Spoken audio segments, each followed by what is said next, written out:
Olá pessoal, tudo bem com vocês? Aqui é o professor Fernando, Língua Portuguesa, e vamos aí reforçar o nosso conhecimento relacionado às figuras de linguagem.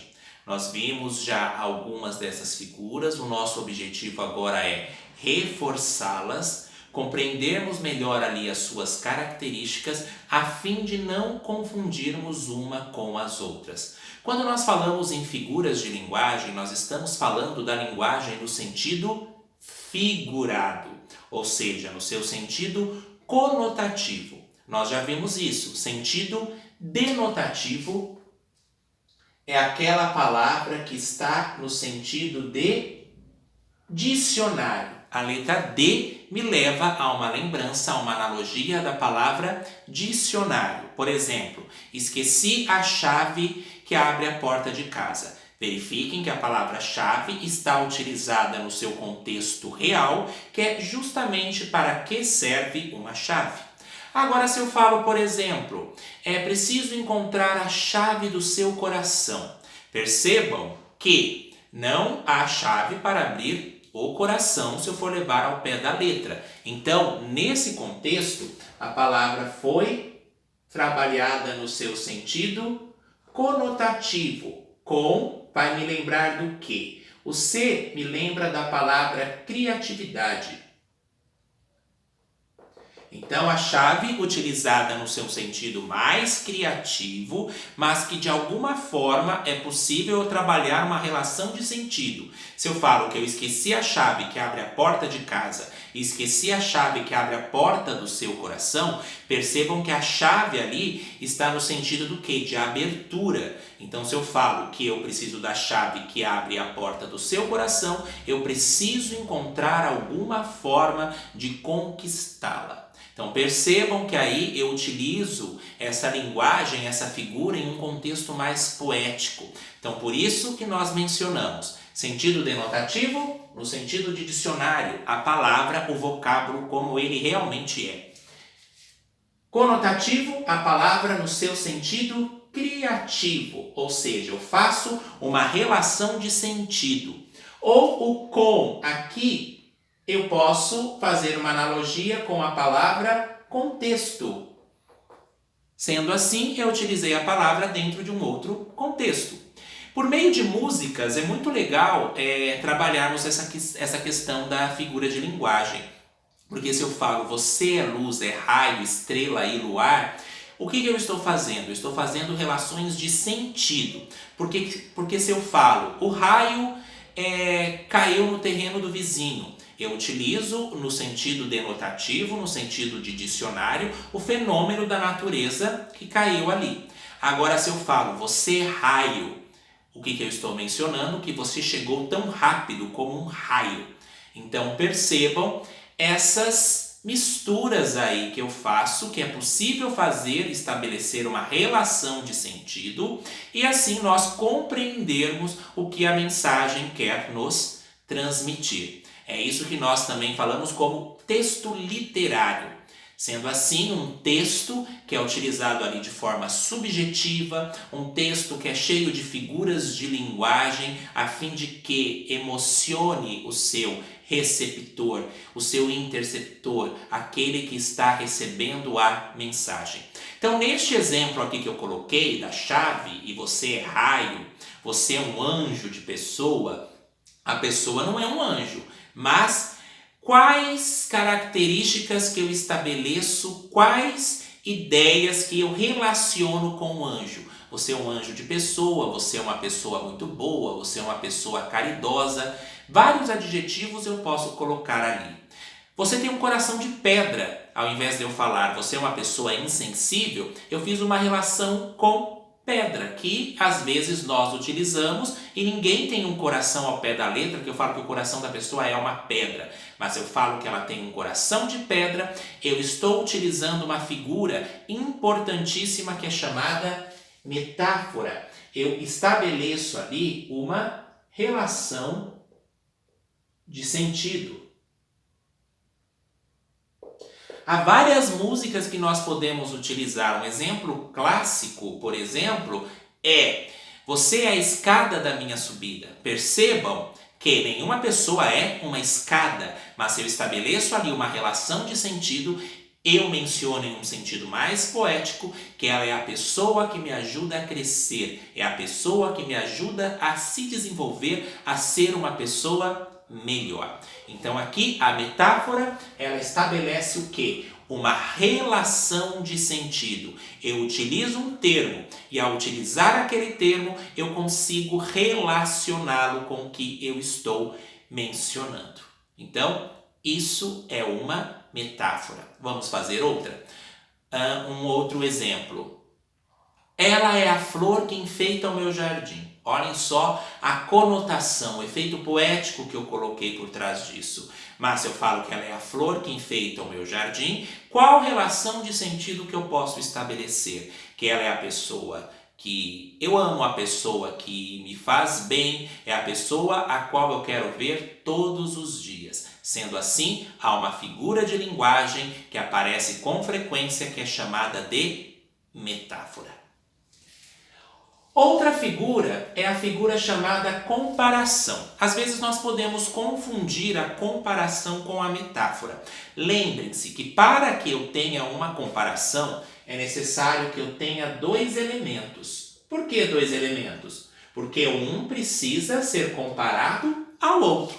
Eu posso utilizar as mesmas frases que eu mencionei anteriormente na metáfora, mas colocando ali o como, o igual. Por exemplo, ela é como uma flor que enfeita o meu jardim. Eu estou comparando ela a uma flor. Ele é forte como um touro. Eu estou comparando ele a um touro. Mas percebam que é possível estabelecer também uma relação de sentido, porque um touro é forte e uma flor que enfeita o jardim é porque é bonita, é bela. Então, notem essa diferenciação. Para que eu tenha uma comparação, eu tenho que ter um termo ali, como, igual, justamente para que eu possa estabelecer essa ideia de sentido. Uma outra figura é chamada de antítese. Vamos fazer aí uma associação pelo nome. Se eu pegar esse termo aqui, antítese, ele vai me remeter à palavra antônimo. Mas são o quê? São contrários que ficam bem claros. Contrários que ficam claros. Por exemplo, se eu trabalhar uma respectiva música que fala assim, você é som, você é silêncio. Percebam que som é diferente de silêncio, então eu consigo ali estabelecer uma ideia contrária, e isso fica bem claro. Você é sol, você é luar. Percebam que sol e lua é uma ideia contrária. Você é sim, você é não. Então percebam que é uma ideia contrária. Então nós estabelecemos bem essas contrariedades. Haverá uma luta entre o bem e o mal. Percebam, bem e mal, céu e inferno. Essas são as características muito utilizadas aí em um período literário que foi chamado de barroco, em que tinha ali muito a figura do bem e do mal, muitas ideias que ali se entravam em conflito, mas em que os contrários ficavam bem claros. Por exemplo, se eu falo claridade e escuridão, eu tenho um contrário que fica bem fixado e que é possível que eu faça essa compreensão. Mas eu tenho que tomar muito cuidado para não confundir com essa figura que é chamada de paradoxo. Okay? O que é um paradoxo? O paradoxo ele é um jogo de ideias.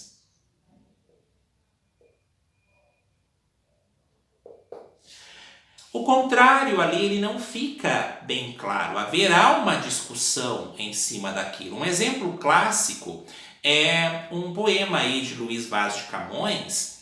Amor é fogo que arde sem se ver, é ferida que dói e não se sente. Como que pode uma ferida doer e eu não sentir? Então percebam que qual que é a mensagem que o autor demonstra aí nesse poema.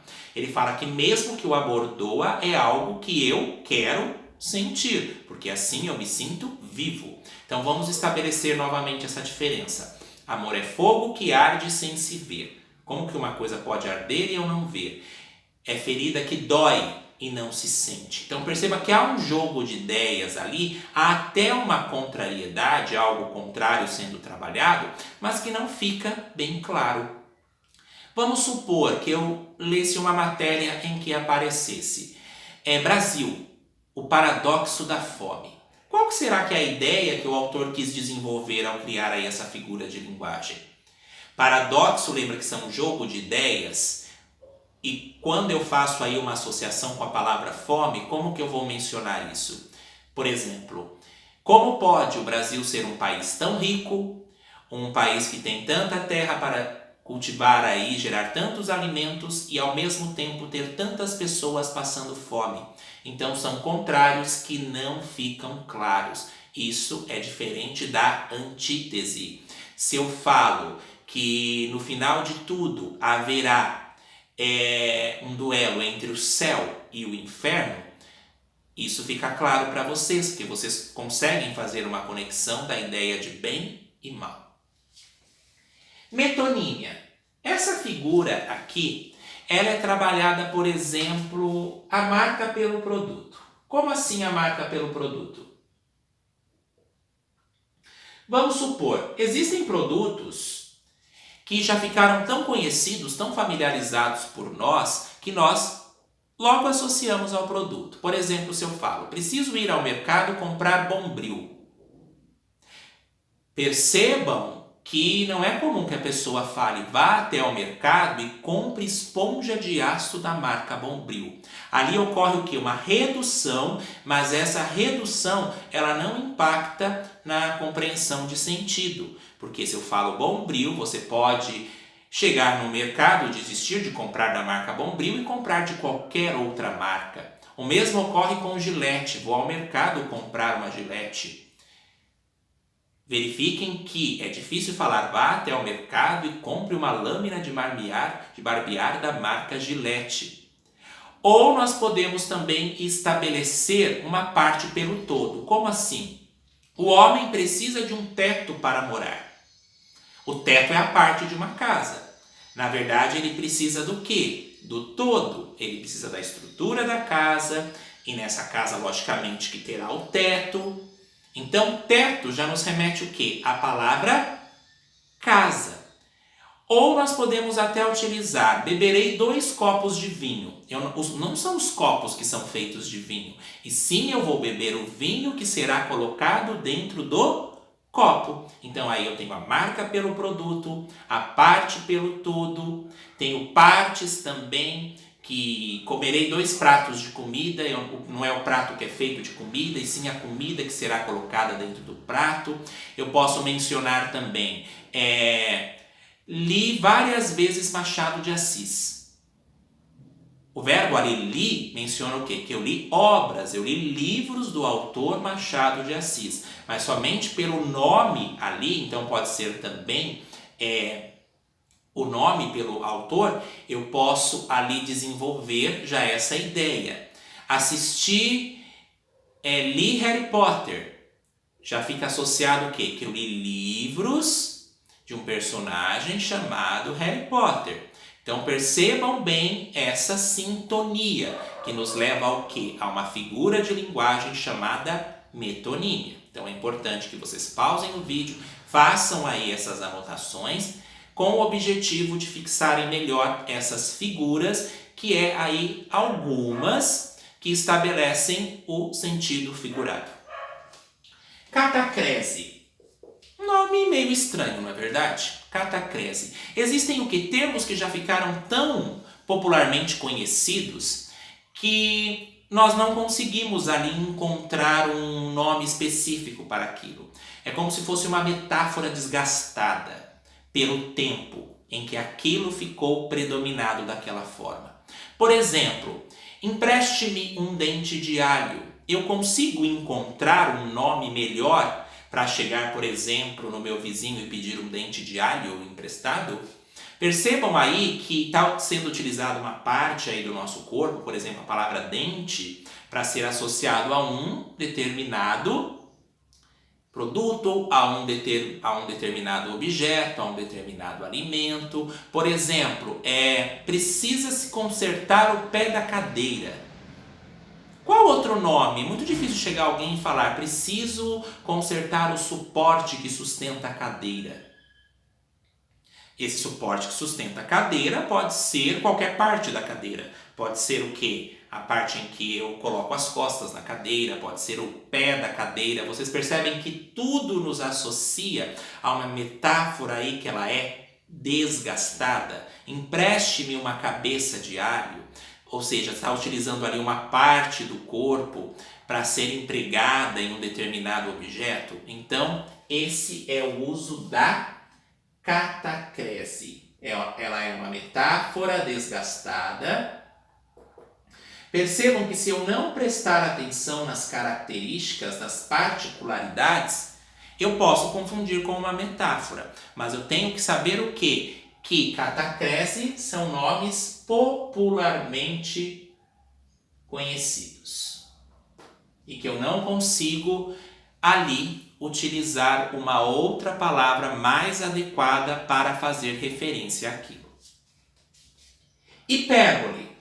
Hipérbole é o exagero. Tem um outro exemplo clássico ali, uma música de Cazuza, exagerado, amor da minha vida, daqui até a eternidade.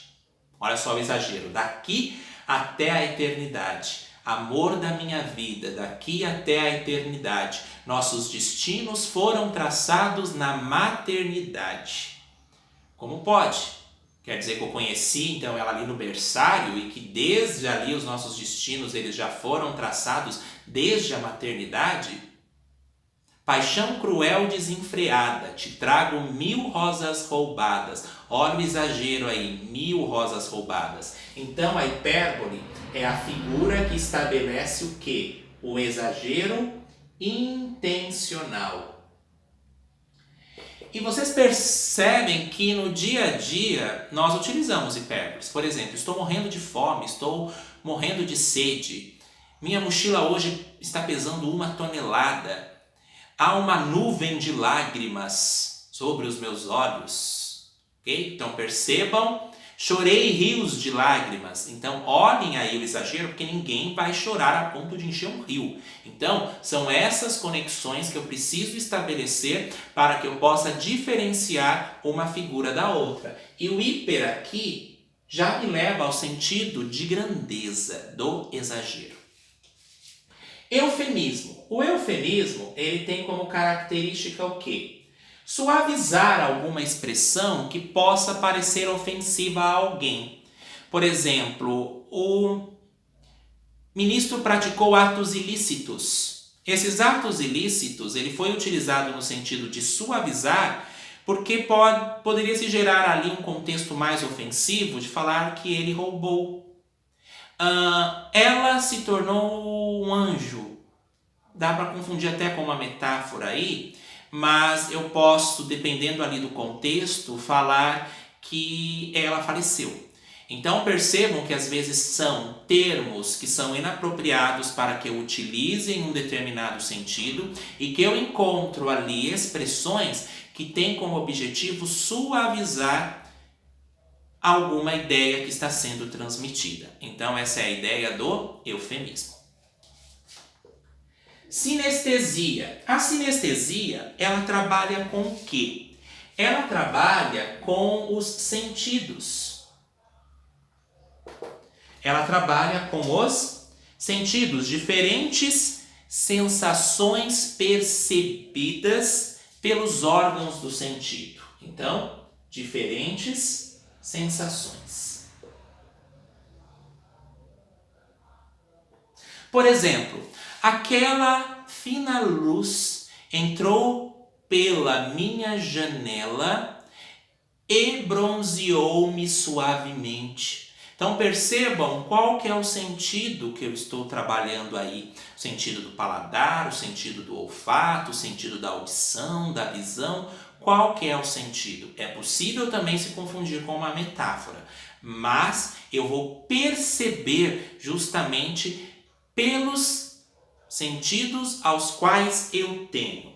Eu posso utilizar até mesmo aí um trecho de uma poesia da Cecília Meirelles que fala o seguinte: agora o cheiro áspero das flores leva-me os olhos por dentro de suas pétalas. Olha só, agora o cheiro áspero das flores. Qual que é a ideia que eu estou trabalhando?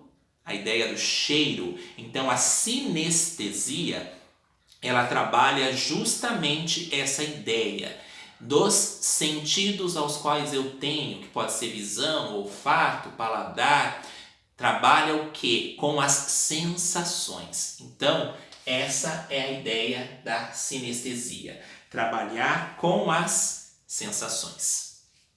Prosopopeia. Esse nome prosopopeia, eu posso chamá-lo também de personificação. Por exemplo, quando eu dou vida a seres, objetos irracionais ou inanimados que não se comportam ali como humanos. Posso falar assim, as pedras vão cantar, pedra canta? Não, mas eu estou empregando ali uma característica humana em um determinado objeto. A televisão trouxe várias informações. Então percebam que eu estou empregando características à televisão. Então, prosopopeia, também chamada de personificação.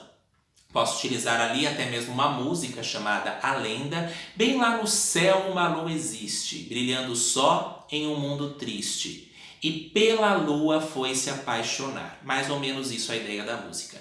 E pela lua foi se apaixonar. Eu estou empregando uma característica humana de se apaixonar para a lua. E há um sentido por trás disso. Há um sentido poético em que eu utilizei aí seres irracionais, seres inanimados, como o sol, como a lua, empregando a todo momento características humanas. Então nós vimos aqui algumas dessas figuras que são caracterizadas aí como figuras de linguagem, figuras de pensamento. Existem também as figuras de som, mas que nós vamos ver em uma outra oportunidade.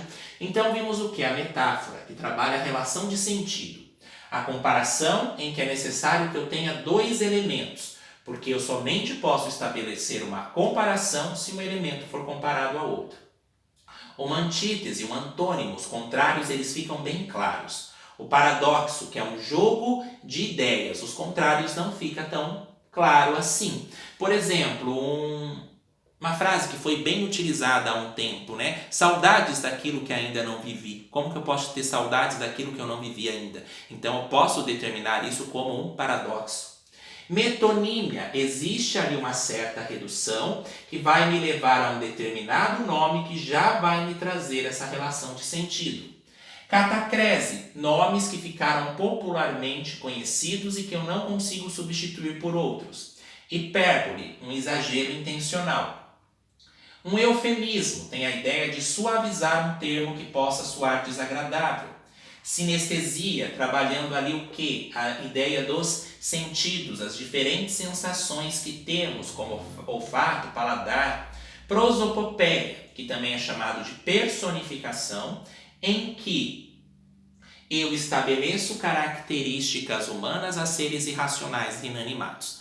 Então pausem aqui o vídeo quantas vezes for necessário, façam as anotações pertinentes a esses detalhes, vejam aí mais exemplos dessas figuras de linguagem e nós nos vemos em uma próxima oportunidade. Cuidem-se e até mais.